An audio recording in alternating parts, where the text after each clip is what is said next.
Hello, friends. Welcome back to Trending. Today is Thursday, January 9th, about 9:45 or so as we're recording. Good morning, Joe. Good morning. Are you ready for January Blizzard Part 2? Let's do it, man. I've got like the Carhartt. I got this new Carhartt coat from Ginger over Christmas. Coat? Carhartt? Oh, Carhartt. Yeah. You know what I mean? Like it's super heavy, and I'm ready for the winter weather. Nice. Yeah, bring it on. Okay. We'll see what today brings. Could be another interesting day in Wichita, Cake Land. So we'll see. Really quick, we're not going to talk about this in depth today, but just I thought we should mention it. The big news right now is the California wildfires. Yeah. I was looking at some pictures this morning, and it's just devastating to see. Yeah. A few people have died, and there's obviously acres of land that have been destroyed, a bunch of homes and buildings, and it's just horrible. Like there's really no words. It's just horrible. It's horrible.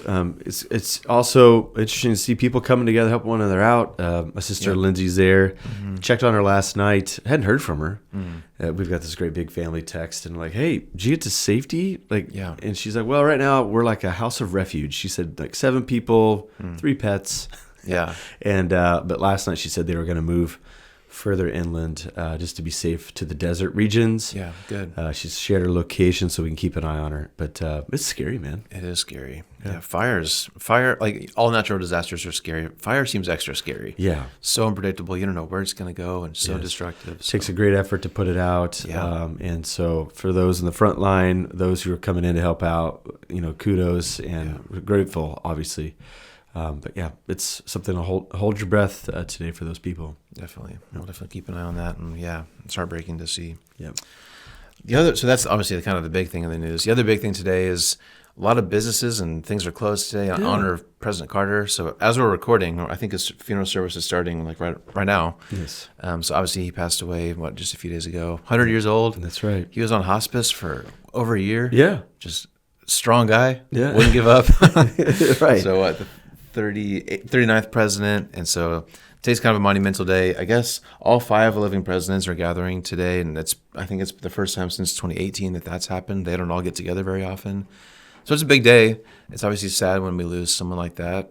Carter's kind of a divisive figure. Some people really like him, and a lot of people don't like him very much. Mm-hmm. But still, I think it's noteworthy and newsworthy that we're honoring a president today. And I'm whenever like the stock exchange closes, whenever a lot of pretty important things are shut down today to honor this guy. So I think we can just take a few minutes to talk about that, maybe mourning and grief and Carter himself a little bit. So I guess I was surprised that the stock exchange is not. Yeah. That's a big deal, man. It is a big deal. Like name something that's more American than trying to make money. I just and so for them to stop when they could otherwise keep working. That's significant to me. Yeah, definitely. I'm kind of blown away by that. Mm-hmm. So, yeah.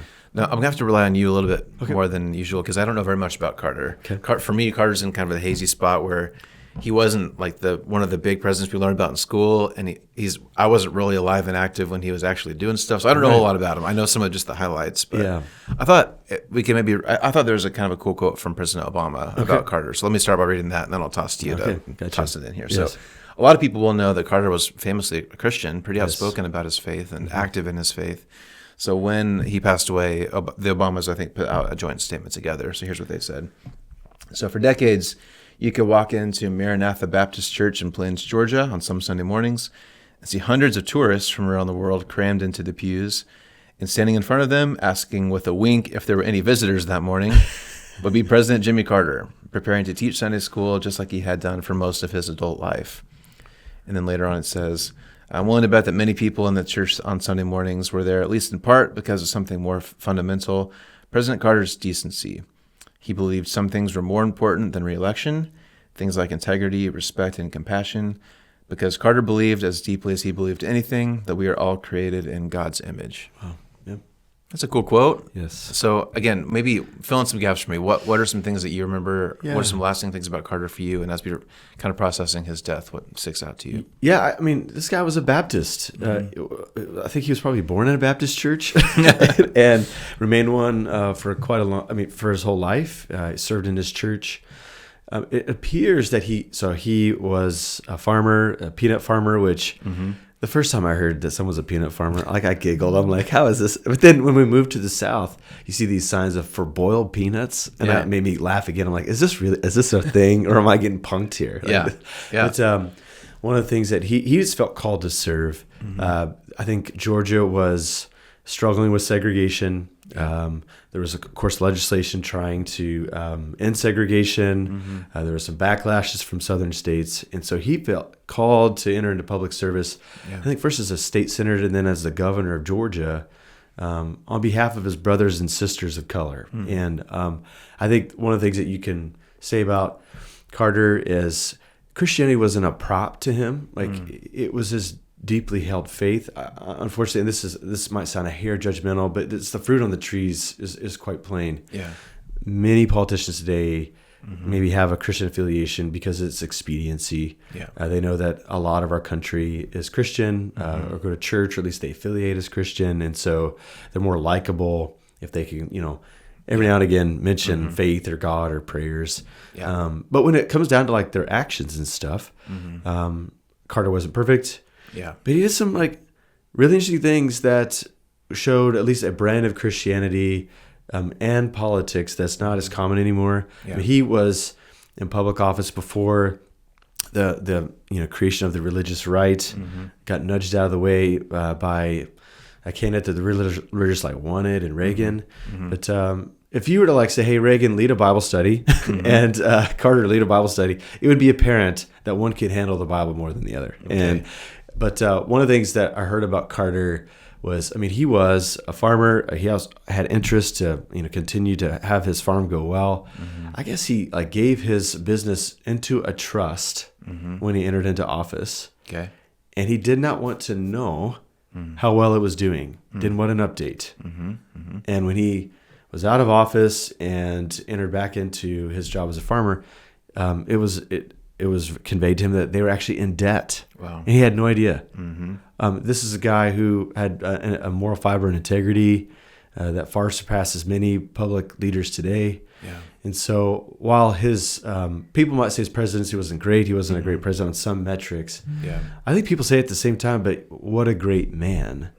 And of course, it's always good if the president can do well. Yeah. So we can't like hold that lightly and loosely. I wish he could have performed better for the sake of our country.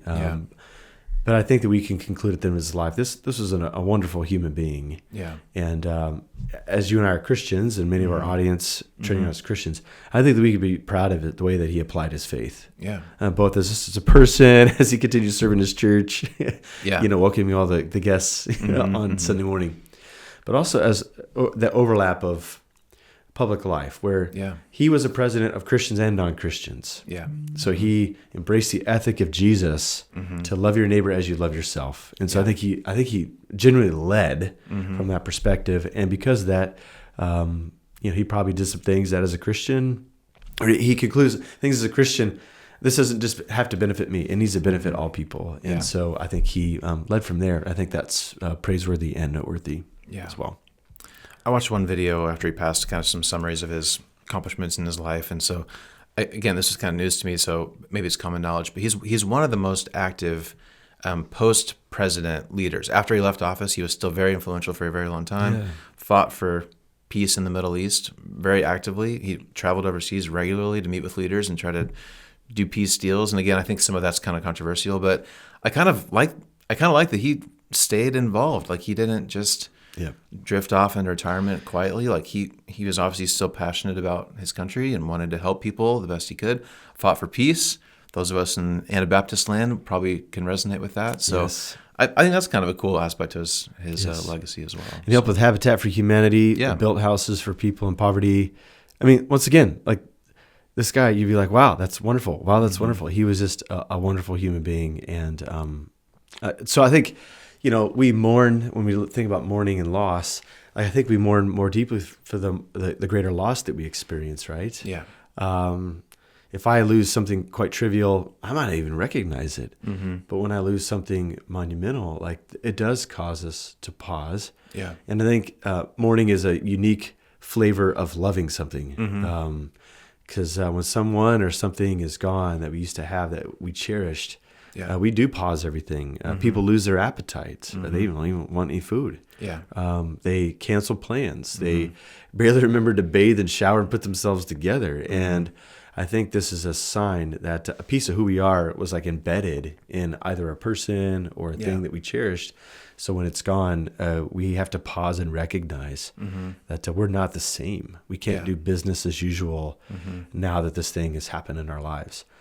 I'm actually quite proud of our society that we're doing it this way, not just because I admire President Carter, who he was, but I think that people, if this is a sociologist, people with lab coats, study the mourning practices of Western people in the United States, the people in the Eastern part of the world. Yeah. I think they would say like we mourn in strange ways. Yeah. We try to move on quickly. We don't try to cry in front of people. Yeah. We don't try to, make a fool out of ourselves for very long. I think in general, people do care about us when we're sad, but they would like for us to feel better soon, so that we can start to interact normal with them again, and things kind of get put back to normal. But so whenever we decide, let's pause everything for a moment. Yeah. I think that's a lovely sentiment. Yeah. Yeah. I remember, I think we may have brought this up one other time, but grief's just tricky and grief's awkward. Like when you're grieving, you don't really know how to handle it. When someone close to you is grieving, you're not sure how to handle it. My favorite quote about grief comes from none other than Vision on WandaVision, the Marvel show. Yes. He had this great quote. One of the best quotes I think I've ever heard on a Disney Marvel show. Okay. When Vision says, "What is grief if not love persevering?" Yeah. What a great quote. Yes. That's what grief is. Yes. When you still love something that's no longer with you, you're grieving. It's just love, right? Yeah. And so if we can go back to the Carter and things being shut down for a minute, probably most people watching, most of America probably isn't actively grieving today. We didn't know President Carter. Maybe we respect him. We acknowledge his accomplishments. He was an important person, if nothing else. But people probably aren't struggling to bathe and get ready today, right? Right. So on one hand, is it just that we're taking a moment to pause and honor and respect someone? Because that's also something that we don't do very often. So Right. I think it's noteworthy, like you said. Like Yes. stock exchanges closed. A lot of businesses are losing profits today for this. So Yes. Can you just talk about that a little bit? But whether it's giving space for grief and mourning, or are we just taking time to honor and respect someone that, again, we don't really do that either. So is there anything like that stick out to I do you? think it's probably more of an honor and respect. And yes, human beings are strange. I never met Carter. You never met Carter. Yeah. But yet here we are, taking some time out of our day to talk about him, do some research on who he was, right? Yeah. You see the same dynamic like with folks in the UK when something happens in the royalty, Yeah, right. And people really do get sad, and they make these big, shrines of, gifts and flowers and remembrance and stuff like that. And you think, why are these people acting way out of proportion to someone that they don't know? They literally don't know them, but they know like an image of them has been portrayed through media and stuff like that. And so, I don't know. I just think it's strange why we cherish things, and sometimes we're not aware. I think it's just subconsciously we cherish things that we don't know that we attend to. I remember when like Kobe Bryant died. Yeah. All of a sudden, I had to speak at a young adult gathering at Central Community, and like 4 or 5 of the young lads in that room were devastated, and I don't think that they were prepared to grieve and to mourn and to show respect to a basketball player like Kobe Bryant, but they spent hours watching him. Who knows exactly why they cherished this individual, but I think it does surprise us, and I think it's best for us to tend to the things that we're dealing with instead of push them down, right? Okay. Yeah. So I just think this happens. I don't know why. I remember I went to a funeral of a friend of mine's son passed away at a young age, and I was surprised by how grief-stricken I was. I mean, it's a sad situation when a friend of yours loses a son. I didn't really know his son very well. Yeah. All I knew is what his dad would tell me when we have coffee hangouts, and he would tell me what's going on with all of his kids. But I think what I mapped onto the situation was I'm a dad, I have a son. Yeah. And for whatever reason, that all collided in that moment. And I was just so surprised. To be honest, my friend was quite surprised that I was crying so much, I think, in front of him. Yeah. I hope he found like it was genuine and that it was meaningful to him that somebody in his life would grieve with him. Yeah. But I just think this thing like is like underneath the surface. Just like there's so many mysterious things in the ocean, there's so many mysterious things inside of us. Yeah. And we actually get a glance and a look at it in a, what seems like a benign moment. Yeah. It just reminds us, hey, we're human beings. We're quite complicated. And it's best to tend to the stuff that comes to our attention instead of distracting ourselves and giving ourselves more entertainment and to run away from these things. Yeah. So, I think probably especially as Christians, like anytime anything dies, like we were talking about the wildfires earlier, anytime something dies, I think there's a part of us that's like, man, this isn't how it's supposed to be, right? Like there's something deep within us that God had other plans originally, and things aren't how they're supposed to be. So anytime we have that kind of knot of like, man, like this isn't right, I think that's very natural for us to wrestle with that and not know how to handle it ourselves or know how to help our friends. Yeah. So again, maybe we can start to wrap up here. We've talked about this before, but I'd like for you to bring it up again. So if we're grieving, if someone we know is grieving, you mentioned just it's important to pause and acknowledge it, let those feelings out, deal with them. Do you have any other advice for people who are, maybe whether it's for Carter or not, maybe they know someone in California, or when you just have this pit of this isn't how it's supposed to be, what kind of tips do you have just to deal with that? Yeah, I think I tend to give like 2 or 3 points in nearly every funeral service that I get to do. And one of them is just to have the license to grieve as long as it takes. Yeah. Someone told me, and I cherish this little wisdom nugget. Somebody told me that grief is like a bubble that just builds and then it pops. And it usually pops when there's like a coincidence of sorts. It's like if your loved one really loved Chick-fil-A and there you are you're just like busy and you're like, I need lunch. I'm going to the Chick-fil-A parking lot. And there you are, kind of that long line of cars that moves very efficiently because they know what they're doing. Yes. And all of a sudden, like it just dawns on you that you miss your friend and you need a moment. Take the moment, man. Yeah. We do not have to move on for other people's sake within reason. Like let this stuff work in us because this is us trying to continue on after a piece of us has been removed from us. Yeah. And so let's acknowledge it. Let's be real with it. And so just give yourself time. If somebody gives you a hard time for it, many years ago, George Fox University gave me the title of Doctor of Ministry. So I am Dr. Joe Skilliday. Just tell people that you have a prescription from your doctor. You can grieve as long as you want. All right? There you go. And I like that. I think that's totally fine. Yeah. Because everybody grieves. Loss arrives at every doorstep at some point. And what actually might meld us together more than any other human experience is great loss. Yeah. I think great celebration and great loss are the things that truly unify us. Yeah. I think that's why during like the COVID pandemic, when everyone was confused, everyone was worried, you started hearing of like the amount of people that were dying early on. Like there was this collective holding our breath because this thing was unifying us all. And it was just a tiny spiked protein that was moving through people's immune systems. Yeah. Who would have thought something like that would cause people who are greatly different otherwise to stand together? And so look for support, allow yourself to grieve. And grief is not a lack of faith. One of the most vivid experiences of Jesus is that he grieved. Yeah. Like he was going to raise Lazarus from the dead, but he was still overwhelmed by grief. The shortest verse in the New Testament, Jesus wept. Yeah. And the commentary around it, the onlookers were saying, see how much Jesus loved him. Yeah. Yep. It wasn't because he, threw a party for Lazarus necessarily, but he was grieving that he was gone. And so your grief is a sign that you have great love for something. And so allow yourself to love, which is the main ethic of the Christian is to love. That's the royal law of Scripture. So let's apply it in all of its forms, including grieving as we would see fit. Yeah, that's really good, man. I said that was the last thing, but one more thing I'll toss at you. One more. Okay. We talked about how, again, today might be more about honoring more than grieving, so we're kind of honoring this man.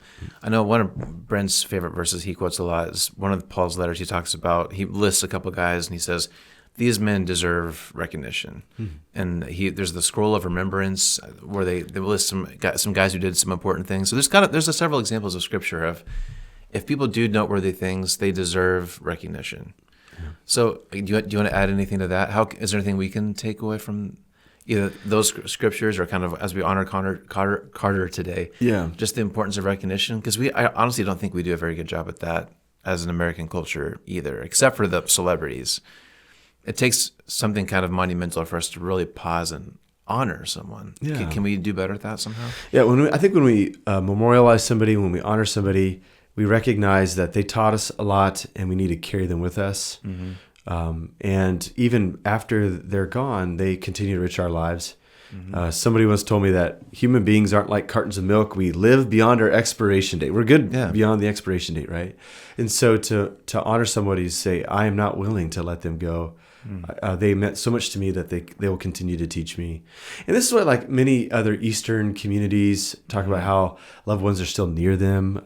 And they even light candles in the morning, not just in grief when someone's passed, but like acknowledging the presence with them. And so I would invite us to do weird stuff. So my grandpa Bob meant a lot to me. My dad's dad, all my grandparents did, but for whatever reason, grandpa, he loved sports. He was a coach. And so I think that part of him really stuck with me, and he was funny, ornery too. And so he was a farmer, and he wore overalls every day. And I remember, as young as I can remember, I thought, well, all important people wear overalls. Right. And so actually on his birthday in December every year, I wear overalls. Nice. Cool. Just as a way to say, I just honor Grandpa, and so if you ever catch me wearing overalls in December, it's just St. Bob Skillen Day, and cool. I just want to keep him with me. Ginger's grandma used to say this neat line that if they were lost, took wrong turns, this is before the era of GPS. Imagine it with us, right? She would just say, "Well, we're just going on an adventure." She was just an optimistic person, and so sometimes I think it'd be cool, like, to honor Pearl by just going on a drive and just saying, all right, are we turning left or right here? Because we're just going on an adventure, thinking of, Grandma Pearl. So just like, carry those unique features of people with us. Yeah. I think it's a charitable thing to do, but I also think it gets us back to just how these people paved the way for us and loved us, and that we're better people because of them. And so it's not worth letting them go quite so soon. Yeah. No, that's good. And kind of like we said, like, we don't really talk about grief or mourning or honoring or remembering. So I think it's a good thing for us to all pause and think about today in honor of President Carter. So, okay, wrap it up there. Let's wrap it. Let's hang up the phone, man. Okay. Thank you so much, my friends, for watching or listening. Hope you can pause to do that, or at least think about these things a little bit today. I think it's a good exercise for all of us. Absolutely. So. And we'll hope to see you on Sunday. We'll be back here next week. Yeah. Have a great day. See you later. See you next time.